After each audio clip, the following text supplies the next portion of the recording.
Now we will start the next panel discussion. Incidentally, this is the last panel discussion of the day, but not the least interesting, maybe the most pertinent in today's time. From Gen AI to analytics, how organizations are adopting new gen technologies. And we have a very esoteric set of panelists joining in. May I call on stage Vivek Gupta, CTO of CoinDCX. Warm round of applause.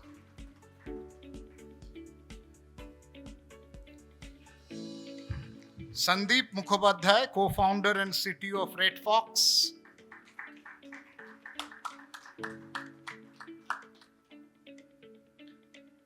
Amit Dixit, CTO of Zolo.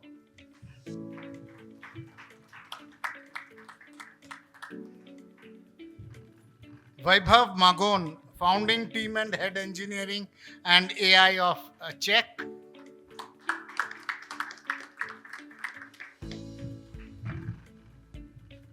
Vaibhav Khandelwal, co-founder and CTO of Shadowfax Technologies.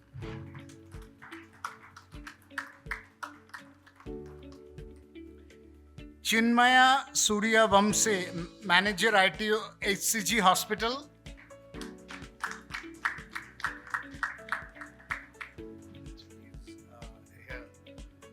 And Vikas Saini from DataStax.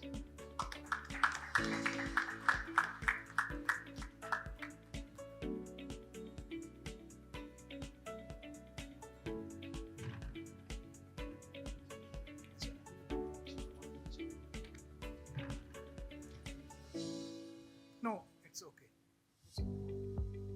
Okay. Okay. So let's, since it's a large panel, let's start. And I'll start with Vivek. Oh, okay. So I think one more chair. And I would like to call on stage Mr. Shakti Goel, Chief Architect and Data Scientist from Yatra Online.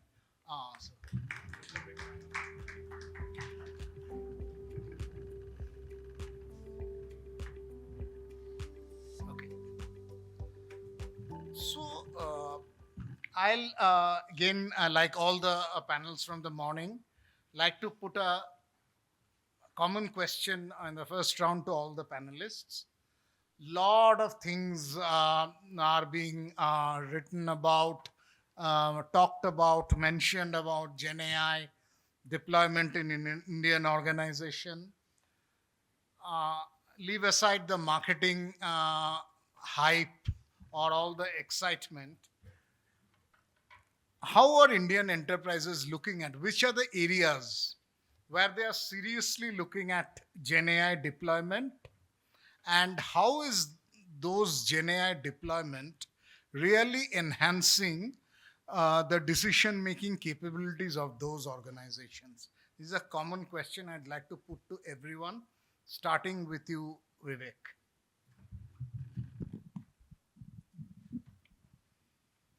Shruti, the way we look at Gen AI, being that they are backed by the LLM models, we believe that Gen AI is a new addition to the AI tools that we have that allows you to augment human creativity. Right? So wherever you need to do any new creation, right? For example, you need to create video, you need to create text, you need to create images, you need to create a piece of code. Anywhere you need to basically add creativity, it basically adds power to your already existing AI tool set.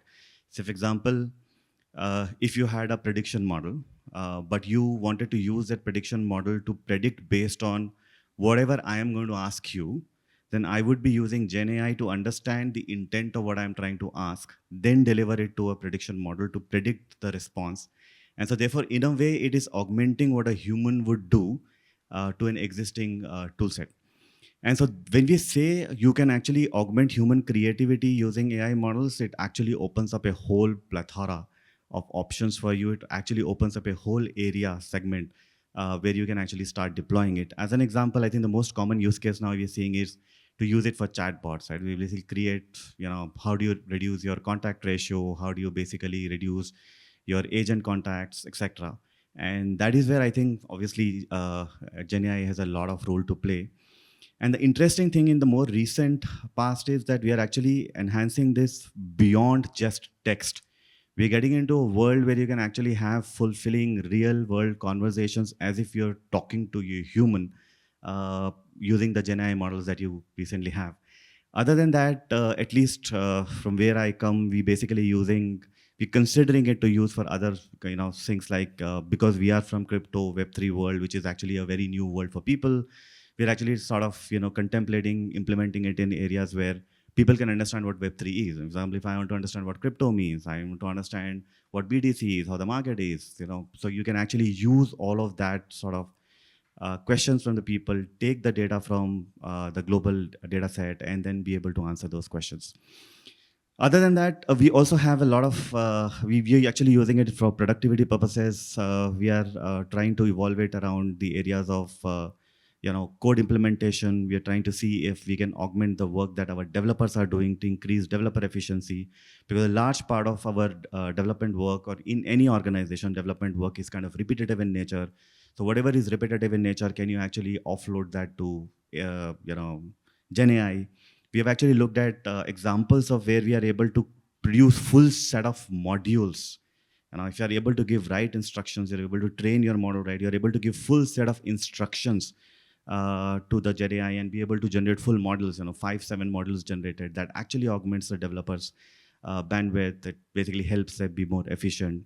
We're also looking at ways in which it can add productivity to our marketing departments, where content generation can basically be used using Gen AI. We bring in our human creativity. We use the creativity of the AI models, and then you can actually bring it into the marketing departments. But another very interesting use case for us is also around understanding human intent, because the industry that we come from, we are pretty sort of vulnerable. So Web3 industry, because completely hot, everything is digital.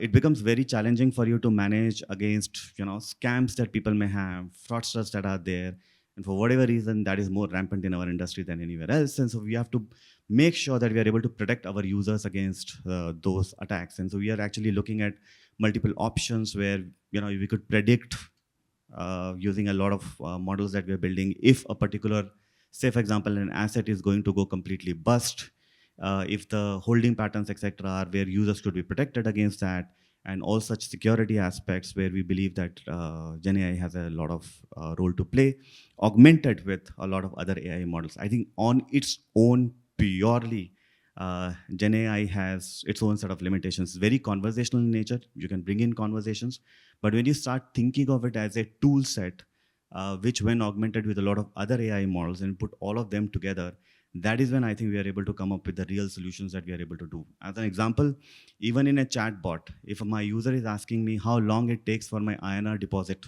to reflect in my account, I should be able to go back into my historical data, come up with a prediction on that, and then be able to respond to it using the prediction model that I have built based on all the other previous transactions that I've had. So in a way, Gen AI will help me understand that the user is trying to ask me this question. This is the intent of the question. Then I have a prediction model that actually augments a response to this, that I can then form in a fashion that my user will be able to understand and then give it back to them. So when you stack up your models and then use Gen AI models and LLM models for the purposes that they are built, I think that adds huge power to whatever your current AI model set is. Okay, thank you for very succinctly, and two important points what you mentioned: augmenting the human creativity and interesting the Web 3.0, the dynamics there that are being played, and how Gen AI is gaining relevance in those dynamics. Okay, Sandeep, the same question to you. Uh, Thanks for inviting me. I'm Sandeep Mukhopadhyay. I'm a co-founder and CTO of FreightFox. FreightFox is nothing but a logistic ERP for manufacturing brands. Just wanted to give some context with respect to the examples that I'm going to share. Right, I'll give very simple examples which are human-like. Right, all of you are going to go out of this conference. Right, probably if you might have your own car, or you might be traveling through Ola and Uber. Right, so If it starts raining, what do? You say, okay, fine, it's raining. Let me wait for 30 odd minutes. Let me use either Rapido or Namayatri, वो जल्दी आ जाता है. Or let me book auto or some Uber Moto through which I can reach fast, right? So you have some data points with you. You have some data points which are external to you, and you took a decision on that, right? So in our world, it is a human-like intelligence which is required, right? So the Gen AI adoption is a lot dependent. Whenever we talk to the leaders in the manufacturing space, they are looking for human-like intelligence, and they are like they're bringing this use case, right? So one of the use cases or examples that I wanted to bring in is vendor selection, right? So what they wanted to do is, okay, fine, I have got these vendors. So think of the brands that we cater are basically large brands like Coca-Cola, Budweiser. These are large, C8. And we help from procurement to invoicing, everything else. It's in ERP ultimately. And so they are each of the brand itself has an logistic operation of a mini Amazon level, right? So they have like transporters which are coming to them and they're providing different codes, and they are saying, okay, fine, all of this code is fine. From a supply chain risk parameter, if I don't want it to take a lot of risk, find out the top 5 vendors I wanted to work. Don't tell me the lowest vendor, right? So they are very clear. I cannot work with 40 odd vendors in this warehouse or in this plant, right? And then they are also knowing, okay, fine, I have got only 5 vehicles to Kolkata. I am not going to take risk here. I don't want even 2 vendors there. I only want one dedicated vendor who has the least amount of risk. The risk where I wanted to take, I wanted to probably take in the Gurgaon route where I have, like, let's consider 30 trucks on a daily basis, right? So these are different. This is the place where the AI is helping, because this is the intelligence where the connectedness of the data which is in silos, right? Considering the external data and considering also the internal data is playing a major role. The very major role which I'll give a very rough example, right? India mein, one of the places where onion cultivation happens, or the market is Lasan Gaon, right? It's in Maharashtra, right? And it's in the season of the summers, right? And in the same season, there are brands which produce ACs and coolers, right? And they use the same vehicles which these onion the traders also use, right? And they know it beforehand. They know it almost like a month before, and they wanted to they hike the price then and then like, for 3 months we'll do a dedicated contract, we'll pay you 15,000 more, but I need 100 odd trucks. I don't need one truck, I need 100 odd trucks, right? That's the kind of human like intelligence that they're looking for. So in contracting to invoicing, right, or to even supply chain route optimization. So in one of our customer has a warehouse in Bannerghatta, right? So, and we do supply chain route optimization as any TMS or any ERP does, right? And here is the interesting case. We initially said we would not optimize. We will only wanted to see how do you plan till now. And they had a very interesting, they were going against every other parameter the supply chain route optimization would predict, right? So they are not predicting, okay, fine, JP Nagar, I have got 3 retailers where I'll push, I wanted to make a route. Rather than this, they will saying, yeah, I have got 8 vehicles. These 8 vehicles would go out from Bannerghatta to outside. One would go to Yelahanka, one would go to Whitefield, and they will cover all of it. And by the end of the day, they will come back, because that's how they work. And their drivers know much better than any data which is available. They know the in and out time of a school which is going to open at a particular time in a route, right? So sometimes these data points which are coming from either human, either from different external data sets, agriculture to weather to anything else, which needs to be connected. And with the connectedness of the data, the intelligence part is going to come, right? So here what we are, so this is where we see the AI adoption, because the kind of use cases that we try to solve. Okay, thank you. In fact, the use case you mentioned about the data thing will come in the next round to basically the quality of data itself. Amit, next. Yeah. Yeah, so I represent Zolo Stays. So we are India's largest co-living company. Apart from co-living, we also manage student hostels. across India. So we are there in almost 10 cities in co-living, and we manage approximately 16 to 20 universities, hostel accommodation. Along with that, we also have started recently short stays and vacations, basically resorts. So I'm going to give some examples from my industry. Of course, it is totally different from what two panelists talked about. So the GenAI has brought revolution as far as conversation is concerned, right? So chat bot is the most useful use case. Uh, the way it finds the intent and the way it can converse with the different type of audiences. Earlier also we used to have chatbot technology where it used to respond based on a particular rule set. Now based on the profile of the customer, the kind of questions he is asking, the kind of tone he is, right, it is able to recognize the intent, and it is able to respond as if a real person is there in front of somebody, and he is responding, right, he or she is responding. Also I was just going through I was talking to a company in Bay Area. So they were able to create a agent, and it was able to so you don't need a physical, you don't need a person, and it was able to understand all the questions which was being asked by somebody who was having a different accent also, and who was not able to speak proper English or any other language. So it was able to understand the intent, and it was able to respond. For example, if a young guy is there who comes to our chatbot, so we were, I think, one of the first few players in India who were able to basically launch a customer Gen AI based chatbot. So, a customer who is basically very young, like from 20 to 25-year age, he will be looking at different kind of facilities in our property. He will be looking at if gym is there, or if there are pubs or some clubs which are nearby. And on contrary, if there is somebody who is a little bit older, he'll be looking at facilities within the room. He'll be looking at the how is your mattress, how is everything placed, the cleanliness and housekeeping wise. So this is one chatbot, is a one very basic use case which we were able to solve it properly, and we did it long back.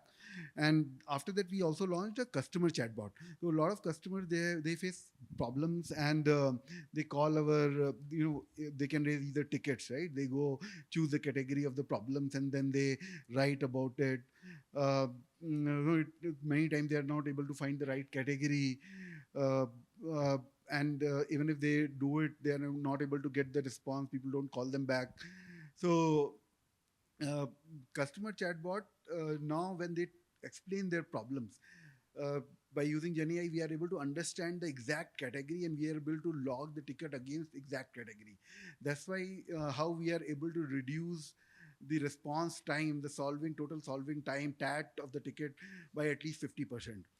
Of course, marketing is a big use case. Marketing content, for example, when you are in hospitality industry, when you are working in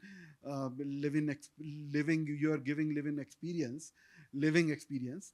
That time the photo catalog is very important, right? So building a full catalog, it takes long time. So with Gen AI, it has reduced that time. You can I'm just giving one example. You've got a property picture. There are electrical wires which are going. It doesn't look very good, right, when you are putting it, and when some photographer is taking, he has no way but to have that in the picture. So this is very trivial example. Earlier also it was possible, but now there are many such things which you can eliminate, and you can improve the picture quality. Similarly, it is a time of social media. Insta is very popular. A lot of influencers are there. A lot of content is being generated. All the Gen Z is looking at the Insta content. So it is very easy to create content which is very limited, and the content which is very relevant and very topical in nature. Apart from that, we also use Gen AI for education purpose. In order to, if you want to train your staff, nowadays attrition is very high, and you need to train people with the standard best practices. So you have got these bots where people can ask questions. This acts as a assistant. Whenever some new employee joins, it takes, in regular time, earlier it used to take months to get somebody trained. But with this kind of Gen AI chatbots, some assistant is already available and all the best practices are available with him. Then, and there is another area, legal. We are in property business, so we have to draft a lot of legal agreements, and there are a lot of rules, right? So earlier agreements used to take months to create. Now with Gen AI, we are able to close all the legal agreements, at least write the legal agreements, and understand the legal agreements, because normally legal agreements are very huge, like 40-50 pages. We can just feed that and we can find out, okay, what are the exact clauses, which are the clauses which impacts your financials. So this is another use case. The last use case is supply side use case, where we have to, whenever we have to onboard any property, we need to find out what is the footfall around, what should be the right price for this particular property, how much should we pay to customers. So there are many input data, a lot of input data which is coming. Based on that, we are able to get some guidance on the price which we can give it to owner, and this is how we are solving the supply side use case. There are some more use cases, but I'll leave it at that. Okay, thanks for detailing. In fact, very interesting use cases coming up from each sector, and we are having different sectors. Vaibhav, next. Hey, thanks. I'm Vaibhav. I'm heading engineering for a startup called CheQ. We're a fintech. And typically, I want to break this problem down into three parts. One is everything to do with frauds. I think frauds is a massive use case, which is where world is grappling with a lot of data, a lot of fraudsters out in the market, and how AI is trying to solve is using a lot of AI ops. Just from a quantum of the problem, in 2023, 1% of the total global GDP was financial loss reported to frauds. That's about $1 trillion. Specifically, we as part of the financial ecosystem, we have to make sure that frauds come down. We're using extensively AI, generative AI, all the different types of things that are coming out in the market, typically to solve this particular problem. On the second part, which is the customer, there we use AI typically to understand the customer better. And I'll sort of plug it to the dialog flow part later. But we use, typically if you were looking at an OCR solution 4 years back, it had a cold start problem. You need a lot of data to understand data. Here with generative AI and typically top-notch models out in the market, like for example, Donut, it helps you understand the data much better, so your customer understanding becomes better. And the third use case is, like other panelists also said, around productivity. Just a small anecdote, there's a study that happened in the UK where 70% of the people actually voted that they wanted to talk to an AI bot rather than a human because it doesn't judge you. And these are use cases which are not there earlier because of the core NLP capabilities that it brings in. We call it hallucinations. It might be a feature in the future, but I think those things just become very, very evident to your real life use cases, where advisors, understanding where your employee onboarding happens, all those sort of things becomes very seamless. That's how I look at it in 3 steps. Thank you. Shakti, I'll come to you next. Yeah. We are going. Yeah. Hi, everyone. I work as a chief data scientist at Yatra, and I'll just mention 2 or 3 use cases that we have implemented in production. One is that Yatra has developed an expense management solution. Like when you travel, when you are in a hotel, or all the receipts have to be analyzed. So one thing that our customers really want to know is, if there's a meal receipt, if any alcohol was consumed in it, right? Now, if you use the standard OCR technology, it will just read what's on the receipt, but it won't tell you, if there's any alcohol in it. So what we do is, like, we have developed a solution where we invoke Gemini and use the vision analytics capabilities of GenAI to first read the receipt, then identify what the expense category is. If it's a meal receipt, then we ask, inspect all the line items and see if there's any alcohol in it. And if you look at the global business, there can be hundreds of thousands of alcohol brands. So we did an analysis. There's something called dark donkey, there's something called bucket of gods. I'm like, how would you know that that's alcohol? There may be an alcohol brand called Superior. So GenAI will tell you, in what context you are looking at that line item. If it is superior in the context of a hotel, it's a room. If it's in terms of meal, it's alcohol. That's where it has been super helpful, and the whole thing happens in like 10 to 12 seconds. Now we automated this. I mean, like, our customers send receipts over WhatsApp or email and all that, and we have a process, like a batch process, which looks at the receipt, sends it to GenAI, gets the response, and like that happens like continuously. The second thing is, on the customer support side, we have developed an email bot solution. So our customers would often send us queries, asking for flight options, like international flight options. I want to go to Dubai from Mumbai, and I want a refundable fare. I want to go between 6 to 9 p.m. I want a business class, but also give me the economy class option. There are a lot of things like that, and there's no standard format, right? So we need a human being to understand that, and by the time we respond, it takes like 25 to 30 minutes, and you get hundreds of such emails a day, right? So how do you handle this? So here we use the semantic capabilities of GenAI. GenAI is really helpful in two ways. One is the semantic capabilities, in the sense that it understands you like a human being, right? You don't have to say that, okay, I'm Shakti, so I means this and I am is this. You don't have to break the sentences anymore, like the way you do for Alexa and all, right? The second thing is the content is trained on, so it knows a lot.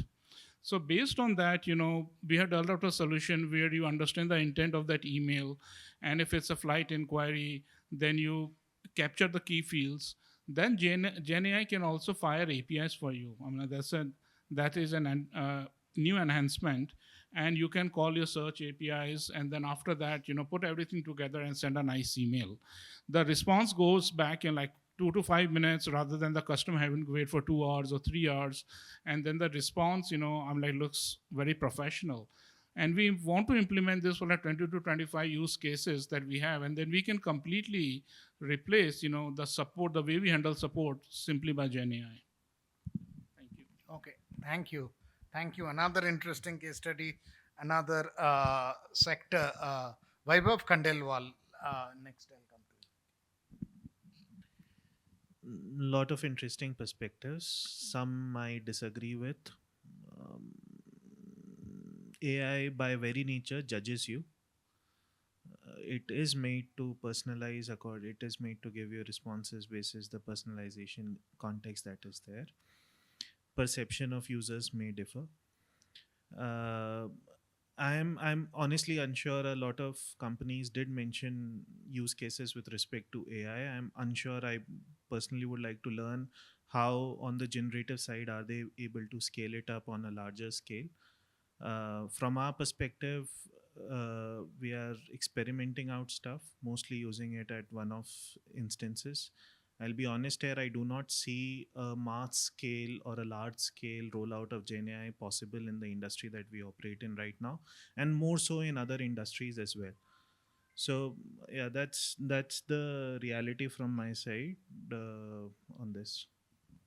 Okay, that's an interesting and the contrary viewpoint, but we'll elaborate on that in the next round. Thank you. Thank you for having me here. I'm Chinmaya from Healthcare Global Enterprises. We are the India's largest oncology hospital chain. So when we talk, like I agree with you, there hasn't been much implementation in terms of Gen AI in particular. What we do see as of now, most of it is like chatbots, wherein you are prompted and then the AI generates an answer. Probably we also have the implementation of RAG nowadays, wherein it has given us a confidence that AI is referring to a database through which it can provide answers to us. So, however, when it comes to understanding how it could be useful in a healthcare industry, I would see it in probably 3 of our main departments. One would be, of course, the operations, wherein we have the entire patient's data available across various applications.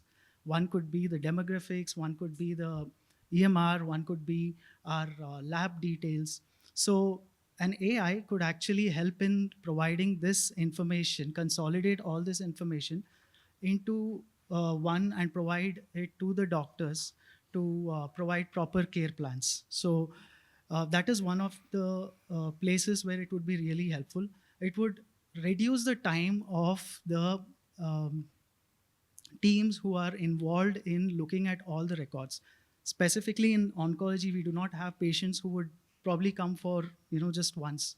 You might have patients coming in for many sittings, and there might be a patient who would have come probably last year or 3 years back. So in order to search that information, I would see Gen AI could be helpful here. In fact, we did try to work on some of the POCs with Copilot, wherein it tried to retrieve some information about certain patients and generate summaries out of it. That is one. Secondly, I would also say that it would be more helpful in, let's say, documentation. So when we talk about documentation, in fact, recently I was there in one of the Gen AI based events itself, wherein they did speak about something called as SLMs. Now these SLMs could actually, instead of having LLMs, you can actually have SLMs to train small things, small tasks. Like for instance, if in case we have a team of people who are not necessarily that they have to be fluent in English, so they can probably talk in their own mother tongue, and that can be converted into, that language can be converted into text, and that data can be inputted into our applications itself. So that will make sure that we will have sufficient information about the patient, which is very important over here for decision making in future. And the third main aspect that I would see is in our pharmacies. So hospitals which have multiple pharmacies, they also tend to look into their supply chains, like which of their drugs are being utilized where the most. And it will help to move these drugs accordingly before it expires. So these are the three departments where I see as Gen AI being helpful as of now. Thanks. Interesting. Now, Vikas, you heard from different verticals. There were a couple of contrarian views in terms of whether Gen AI can scale up to that extent. And almost everyone, different sectors, very interesting use cases they presented. As a solution provider, what's your take on how far it's becoming mainstream? It's not yet mainstream, maybe a little far off, but how far off? And what about some of these use cases that you heard about and how things can evolve from here? Thank you. So my name is Vikas Saini. I'm the Regional Sales Director at DataStax, which is a real-time AI company. DataStax owns the Apache Cassandra distribution. It started about 16 years back. So on the operational layer side, it was always there as an operational data layer. But then we realized that the capabilities of Cassandra being highly concurrent, ability to take high throughputs with zero downtime, low latency, kind of put it in a sweet spot to be in the speed layer, which interacts with the user applications. So, by and by, eventually we created a Gen AI pass wherein we have our own vector database also now, along with LangFlow capabilities, which is a component of LangChain, wherein you can drag and drop and build AI solutions. And then we have the entire ecosystem bolted together in one PaaS platform. So talking to customers on a daily basis, I tend to learn and unlearn a lot. And whatever these gentlemen spoke to resonated very broadly with me. So as far as AI is concerned, Gen AI is concerned, we saw baby steps being taken in the last couple of years, but now enterprises are moving on from POCs to pre-prod to prod. And as was mentioned here, chatbot probably is the lowest hanging fruit, which is being productized. So we see a lot of momentum, especially in the startup space, to get into customer-facing use cases. And on the enterprise side, we see that the use cases are more internally focused for operational parameters. So for example, At a large engineering services company, we have them building an API hub. Okay. So essentially, any developer, any engineering contractor who searches for some content can easily search for it. Okay.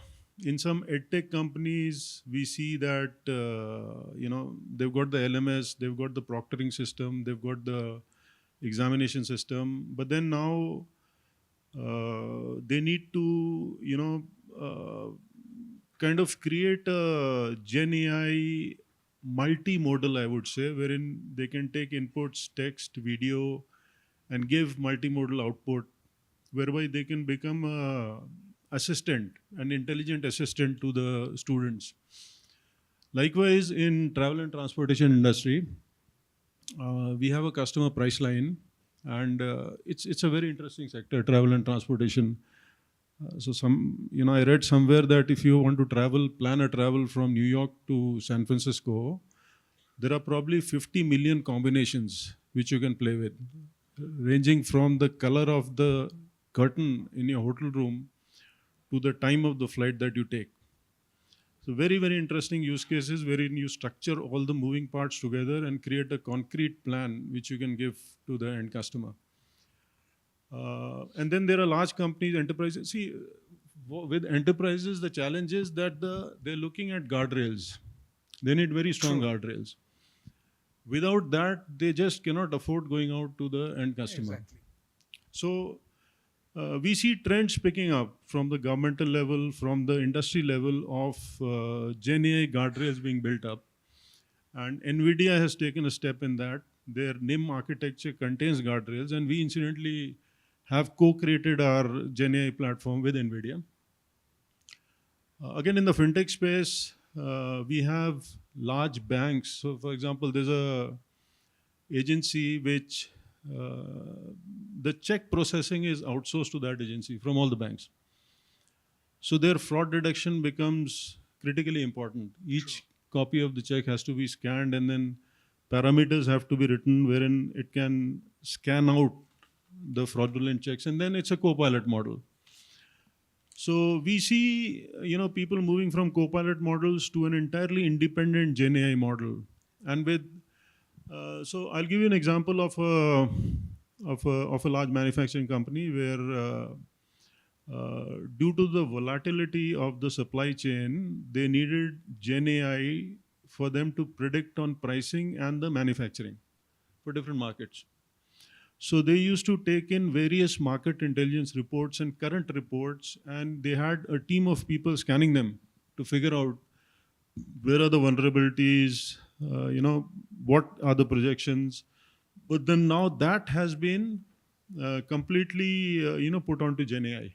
So the system does it for them. Okay. It can extract relevant information and glean the intelligence, whereby looking at that, people can plan their manufacturing capacity and the pricing.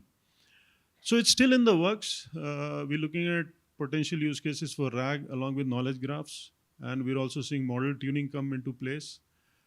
But probably 2025 might be the year where you'll see productionized Gen AI from large enterprises. Okay. But yes, it's sort of picking up, and we see benefits occurring to various companies. So as you rightly said, it might be in the broad level for some of the chatbots and those customer-facing thing, but for rest of the other applications, it's either pre-pod or maybe POC side only, and enterprises, as you were mentioning, needing to have more a guardrail kind of thing. Okay. Yeah, there's another thing is that there are a lot of moving parts in creating a Gen AI solution. You have to deal with LLMs, vector databases, language models, embedding models. Again, language models can be vertical as well as horizontal.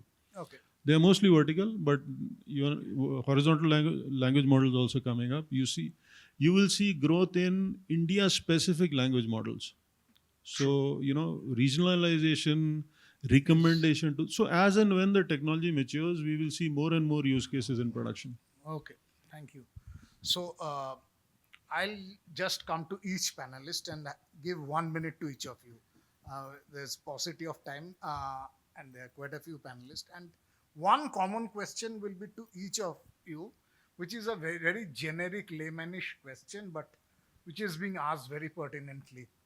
Will GenAI adoption ultimately reduce the need for more physical resources? Basically, just brass tacks, will it be cutting jobs? That is one part. And individually, I'll start with you, Vivek. And this is one common question. The other question I would like to put to you, uh, we heard about the scaling up. The contrarian view was that whether GenAI applications can really scale up real time now. Since you are coming from a Web 3.0 background, uh, how do you see the scaling up? Okay, so I'll take the second one first. I think one of the challenges that is happening in the industry today is Gen AI is being used as a catch-all term for everything AI. Gen AI is but one part of AI. And if you think that Gen AI is going to basically solve everything for me, and this is my full final solution for the last implementation, then it's a limiting thought. And that limiting thought is what going to prevent full-scale usage of AI in your organization. In my experience, in whatever we have done so far, if you are using Gen AI for the purpose that it's supposed to be used, understand the intent of the user, give them a human-like response, etc., and then augment that with all of the other AI capabilities that are already there, your prediction models, your other model, your regression models. If you combine all of them together to come up with the final solution, Gen AI will be actually a very strong enabler for adoption of AI. One hand that now everybody's talking about AI because of Gen AI, because how human-friendly Gen AI is. Of course, that's that aside. Purely from a technology standpoint, it is a very important human layer between how you interact with the rest of your AI models. If I want to interact with the rest of my AI model, one way I could do this is I'm going to click, click, click, click. The other way I could do is I'm going to talk to you, I'm going to chat with you, I'm going to text with you, and all of that is going to be possible because you're going to put in Gen AI layer in between, which humanizes AI, which makes therefore AI capabilities possible. And that's also one of the reasons why we are seeing chatbot as the most common use case where people are actually using AI, because that is where your human contact, your first customer contact actually happens. So two things. One, Gen AI is not a catch-all. Gen AI is one part of your AI toolkit. Two, do not think of AI before you have thought of your data. These are the only two limiting factors which can prevent a full-scale use of AI in any organization. Second, in terms of whether it's going to replace human talent, this age-old question. Whenever we talk about any sort of